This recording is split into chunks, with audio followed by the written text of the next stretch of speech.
Seblak Bunda Fatan yang berlokasi di Jalan Pematang Jaya, Gang Sidomakmur, Kelurahan Sidorejo, Kota Lubuk Linggau. Menawarkan konsep unik dengan sistem prasmanan.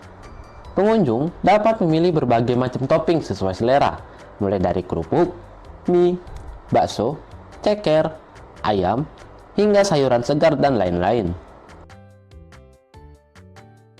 Semua topping tertata rapi dan menggugah selera, sehingga memungkinkan pelanggan untuk bebas berkreasi dengan mengkombinasikan pilihan mereka. Selain itu, harga yang ditawarkan juga sangat terjangkau. Mulai dari harga Rp500 hingga Rp6.000, menjadikan pilihan kuliner yang ramah di kantong namun tetap mengenyangkan.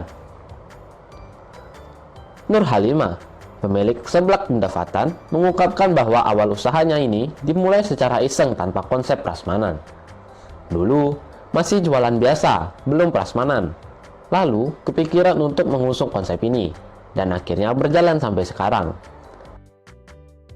Sebelumnya, juga sempat berjualan online selama 2 tahun dengan berbagai menu lain seperti ayam geprek, batagor, dan masih banyak lagi, ujarnya.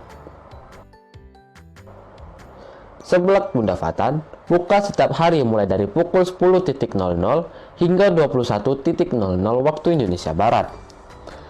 Dengan konsep prasmanan yang menarik dan harga yang bersahabat, tempat ini menjadi destinasi kuliner yang wajib dikunjungi bagi para pencinta seblak di Kota Lubuk Linggau. Cika Silapari TV melaporkan.